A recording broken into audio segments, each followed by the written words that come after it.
What's going on, people? Welcome to another episode of the Mike Roach Podcast, brought to you by the one and only OXP Media and the Battle Canada series. Now, people, I'm very excited. I'm very excited right now because I have a man on this show that we all know, and I've been working with him for just over 7 years now, and I didn't actually realize that until I was doing this podcast. But I have an NBA analyst for the Toronto Raptors, and you know him by the name of Leo Rautins. Leo, how are you doing, my friend? I'm great, Mike. Always great to hang out and chat with you, buddy. No, okay, I mean, first of all, how the heck are you? What have you been doing? Well, just like everybody else, I've been trying to isolate as much as possible. I'm in Florida, so at least I have sun and heat, which is, as you know, I had back surgery shortly before all this occurred, so that's actually been really good for my back. And you know, I'm the only one that leaves the house to get supplies, foods, etc. And you know, I try to be as careful as I can with all that. We're watching everything we do and how we do it, and realizing that you know, I think the most important thing is you realize that it's not just for you, right? It's for your family. It's for anybody you may come in contact with. You don't know who's caring, who's not, who's positive, who's not. So you just have to keep a safe distance and make sure that you worry about the next guy as much as yourself. Now, speaking of social distancing, have you attempted to cut your own hair yet? You know what? It's actually funny. My youngest son, Sam, is here with us in Florida. And you know, he's pretty fussy about the fades and how his hair is done.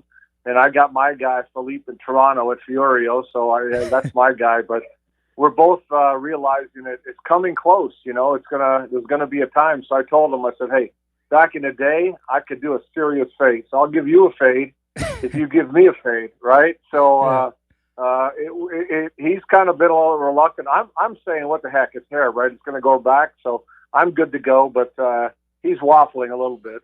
Hey, listen, I know Sam, and Sam is cool as hell. I'm sure he's worrying about his hair right now. Oh, yeah. Okay, now, Leo, on Twitter, I've been seeing your pets a lot. And they're kind of turning into their own stars on Twitter, I would say. I want to know about your pets quickly before we get into sports.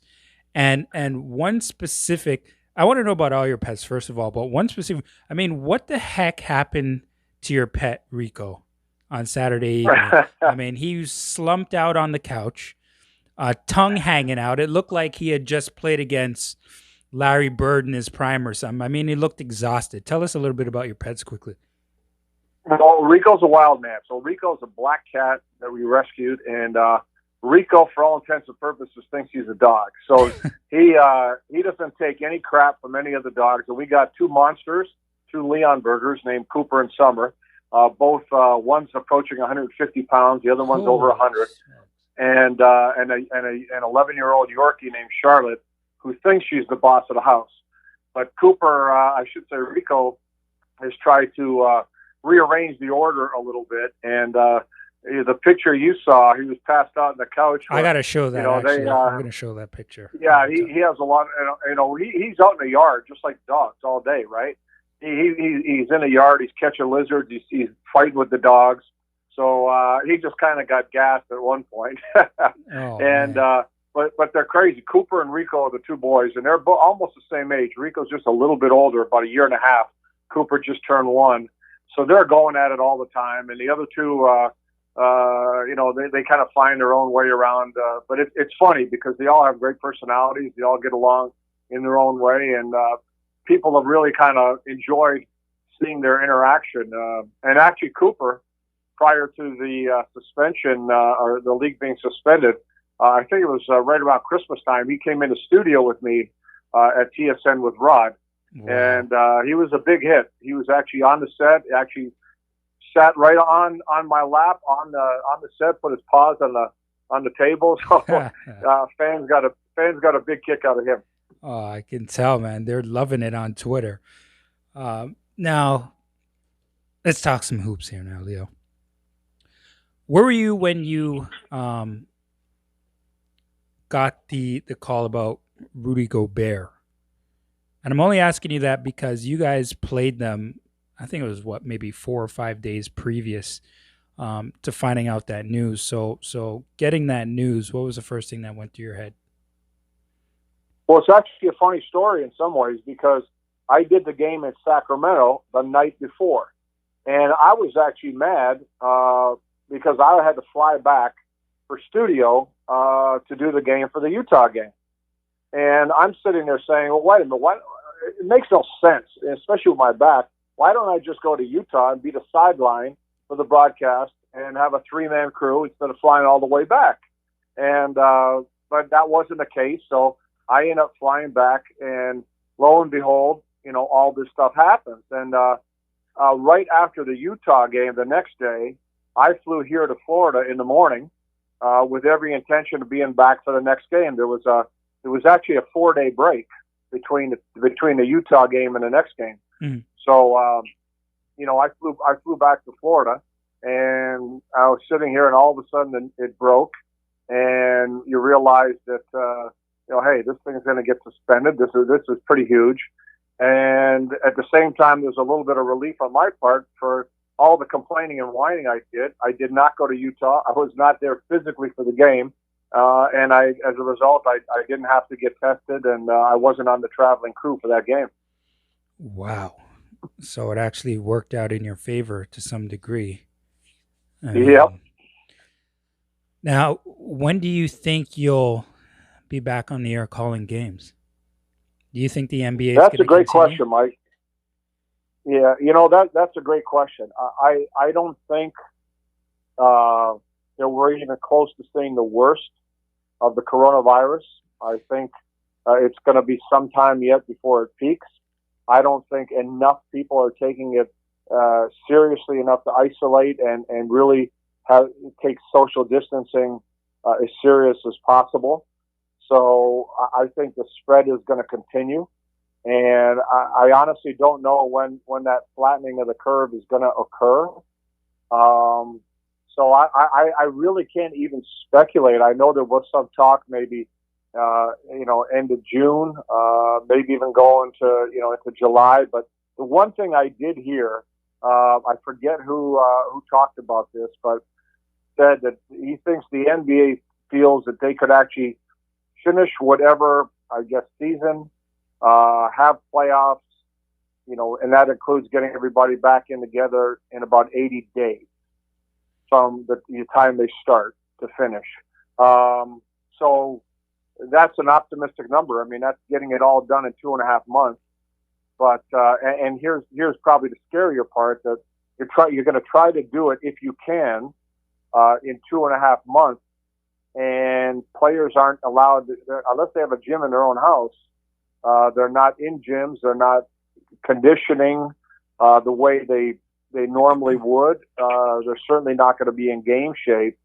So to be able to rally everybody together, pull off a season and a championship in 80 days, I think that's a pretty optimistic ask. But who knows? It really just depends on the coronavirus and where it takes us from this point. Now, do you think this hurts players more from a mental or physical standpoint? And I ask that because, for example, you have a guy like Norman Powell who's been in and out of your lineup due to some physical injuries. But at the same time, even beyond the physical injuries, he looked like he was beginning to get over a mental hurdle. So it looks like when he was in games, he wasn't thinking anymore. He was just playing. So do you think it could hurt you more mentally or physically, or maybe some type of combination of both? Well, I think it's definitely a combination of both. I think Norm has crossed that hurdle. I think he's at a point now that whenever he's back playing, he's going to be the Norm that we're seeing now. I really believe that. So, the crazy part is if this suspended season resumes in somewhat of a reasonable period of time, the great thing is the Raptors actually get healthy for the first time. But again, a lot of that is players doing it on their own because they really don't have access to team facilities. So I think mentally this is difficult. because you want to be at a certain level. Remember, these guys are all pros, and you do a lot of certain things that you feel comfortable with, that you are part of your routine, that how you train, how you take care of your body, and like I said, unless you have facilities set up in your home, and not all players do. I'd say it's fractional of the number that actually do have that. Everybody's out of their routine in more ways than one. So I think it's going to be a very steep physical hurdle, and at the same time, a mental one to be able to regroup, get back, and try to complete the season. So now, when the NBA resumes and a team wins a championship, do you think people will kind of put an asterisk next to that because of everything that happened? People will always try to do that. I mean, and when San Antonio won in the lockout year, they want to put an asterisk beside that. Hey, everybody's under the same conditions. If it was one team that was locked out and everybody else was, or the one team wasn't locked out, they win a championship. Okay, then there's then you have an asterisk. But everybody's in the same boat here, right? So in a regular season, everybody deals with the same conditions. In a lockout year, everybody deals with the same conditions.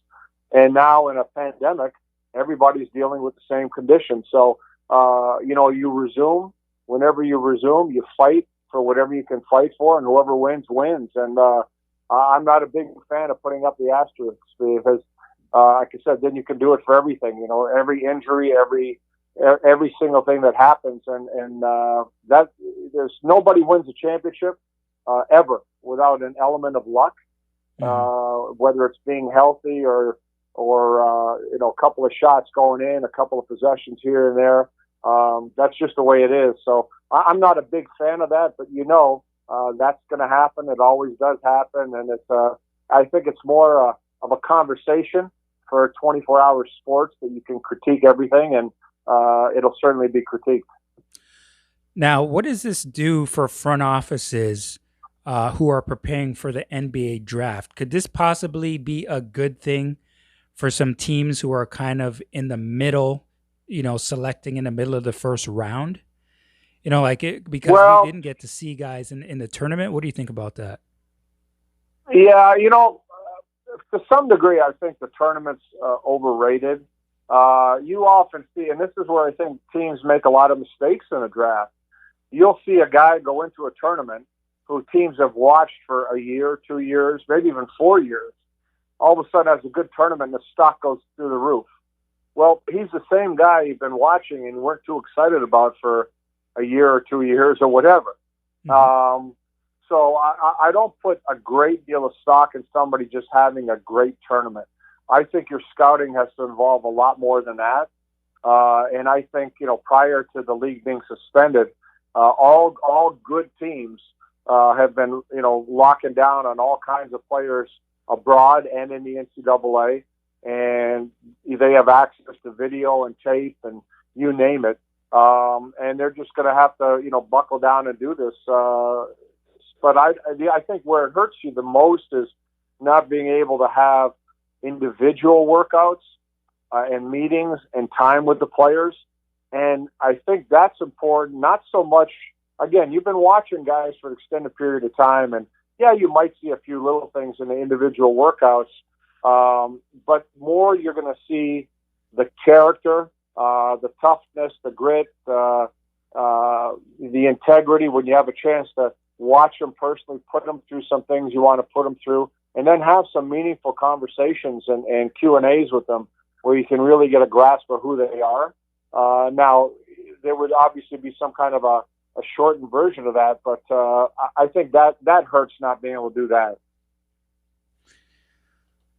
I mean, yeah. Oh, man, there's so many factors that go into all of this, considering that you literally can't do anything except speak to people by phone or on camera. You can't meet up with anybody. It's just crazy because even the same question goes for example, the Toronto Raptors what will the front office, like if the season doesn't resume, they have a ton of questions in regards to free agency. You have guys like Serge Ibaka, Fred VanVleet, Marc Gasol. I mean, how do they prepare for something like this without finishing the season? Well, you obviously you can never really prepare for something like this. This is, once several times in a lifetime, if that occurrence. So, this is a very rare situation. But again, I think teams like the Toronto Raptors, they're one of the best teams in the league as far as scouting, development, finding that, gem in the rough. And they used to be San Antonio, right? San Antonio kind of was the benchmark for how you do it. And I think the Raptors have moved into that position, winning a championship without a top 15 pick, winning it with just one superstar, now having a team that relies heavily on, undrafted players or late picks. So they've done a phenomenal job in that regard. And that, they're going to continue to go business as usual, even though it's extremely difficult. But I think teams like the Toronto Raptors are more prepared. They certainly, if you think about it, prior to this happening, you have trade deadlines and things like that, and you're already taking into account, okay, we have this guy, he's expiring. Do we move him? Do we keep him? What can we get for him? You've already gone through kind of a trial run with some of these players, even going through the trade deadline. And they understand what's out there. They understand which direction they want to go. They understand, and there's going to be negotiations, right? You may want to keep and I'm just saying this as a name, as a number, but not as a literal translation here. But you may look at a player like Marc Gasol and say, "Hey, we'd love to keep you," but the numbers aren't going to work this way, and the years may not work. But for a reduced number and a year, maybe 2 years, we'd love to keep you. And will the player agree to that because they want to be a part of the program? Will the organization be able to do that? That what they want to do? And those are all the things that they've already discussed and they're planning for and have planned for. So I don't think a real good organization like the Toronto Raptors is going to get blindsided here. I think they're very well prepared to handle whatever situation comes up. Now, Leo, but before you go, I gotta ask you your funniest Matt Devlin story. Well, I there's so many things that happen. To be honest with you, I like messing around with Matt, but I'll tell you two things real quick. When we're in the finals, and that light, I don't know if fans remember that light fell from the ceiling. Yes, I remember that. Basically, I missed my head by about 12 inches. And, Matt, while the broadcast is going on, they're trying to put this light back up. And Matt's pulling me towards him. And I'm looking at him like, dude, there's another light right next to it. And this thing goes up. And it comes back down. We're both going, and why are you pulling me towards you, right? But all this is going on while we're actually calling the game and talking to viewers, and we're having these crazy things going on. And but what I like doing is messing with Matt. One time we had a game, where I'm in the middle of some conversation. I'm talking about something I think is worth talking about, and the minute I'm done, Matt's like spitting out some numbers about something, and I'm just looking at him. I go, I said this in front of everybody could hear. I go, "Are you serious? wait, right now, like I'm in the middle of a deep thought that I'm looking for a response or affirmation or something from you, and you come out and just spit out these numbers that don't mean anything." And the look on his face, right? He's just looking at me like, "Huh? Really? Are you serious?" And I think it's fun. Like I like catching him I like catching him off guard because Matt gets into his work and he's got some things he likes to get in there, and every once in a while I like to throw a curveball at him and see how he reacts. That's great. That's great. Well, Leo, I really appreciate you coming on the show, my man. I'm glad that you and the family are staying safe. Tell the family I said hello, and tell Sam I said what up, and I'm hoping to see him soon back in Toronto when everything has cooled off down here. I definitely will, and I appreciate having me on, Mike. It's always great to chat with you, and you stay safe, and everybody out there listening, hey, stay safe, stay strong here, and, keep in mind that we can all end this sooner if we do our part. So hopefully everybody will do just that. Absolutely. NBA analyst for the Toronto Raptors, Leo Rautins. Thank you, Leo. Appreciate you, brother.